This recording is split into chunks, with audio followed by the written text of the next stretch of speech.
Hi, this is my game theory project, and it's basically about a guy that lives in Chicago and another guy that lives in New York, and they're battling against each other to make more money because they both want to flee.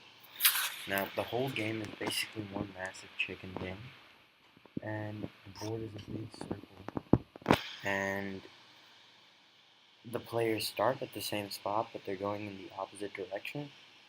And the goal is for you to make the other person chicken out of the game by taking all of their coins, or all of their bills, in this case $20 Monopoly bills. Each player starts with 10 bills, and at each step the players play either Matching Pennies, Prisoner's Dilemma, or Stag Hunt. Now whichever player wins at any given stop gets one of the other player's bills. And as the two players get within a couple of spots of the middle or of the end of the round, they the player with more money must offer the losing player a chance to chicken out and go on to the next round. If at the end of the round the two players are tied, the round continues at current values, and no matter how many times they go around, it counts as one as long as they stay tied. If any player goes to the last round and loses, if any player goes to the last round and loses all their money, then the game is over. If they go all the way to the last spot and then win, then the round restarts at the current values. This encourages the loser to cut their losses and move to the next round where they'll get another 10 bills but will keep their last round's money. Ideally, a person that wins every round out of 5 rounds will win the game. And basically, a few of the problems that I had with playing this game is that some of the card games I created were slightly flawed, and because some of the card games that I created for Stag Hunt or Prisoner's Dilemma were not exactly the same, this game is, of course, not an exact representation. Also, the chicken game, the whole concept is that there's usually some sort of physical loss, but that was not the case in this situation. And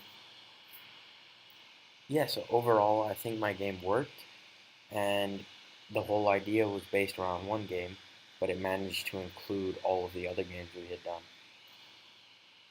Alright, so let's get right into the game.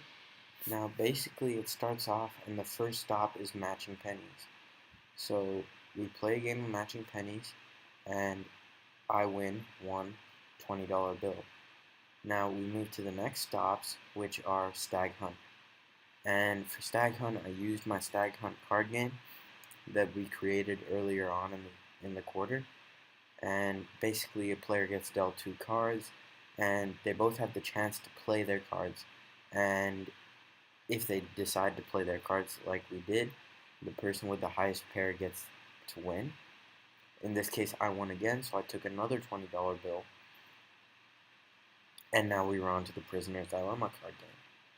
Now, this card game is very simple. The two players could either decide to cooperate and share the win, or they can both play and see who wins. The reason this game is flawed is because in the real Prisoner's Dilemma, it's not based on luck as much.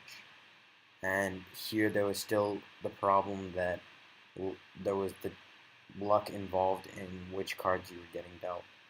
Now here we just played another round of Stag Hunt, and now we're at the midpoint. And the mid game is matching pennies, and the person that wins that round, if they have more money now, if they're not just paying their debt back, they have the opportunity to to I am offering him the chance to chicken out, so he will take this round as a loss, but he's also cutting his losses in terms of monetary value because now he doesn't lose any more money and he's guaranteed the chance to keep his money. So in this case, we played a simple one-round game, and he's guaranteed the chance to keep his money. So in this case, we played a simple one-round game, and I obviously won because I had more money than him. And there isn't really set payoff matrices for this game because it incorporates so many. And I guess what you could say is the payoff matrices for the Prisoner's Dilemma, the Stag Hunt, and Matching Pennies, the side games, those are just the standard values. And but for the overall board game, which is basically the chicken game, it's not exactly the same because the the values are cardinal. So the all the numbers in the payoff matrix would be cardinal, and that also means that the problem with this game is there also isn't really a dominant strategy or a Nash equilibrium. And the other problem with this is it isn't exactly the chicken game, simply because by chickening out, you have more to gain than you usually do, and by making the other person chicken out, you have more to lose than you usually do. And yeah, otherwise the payoff matrices are somewhat similar. Thank you so much, and I hope you enjoyed my board game.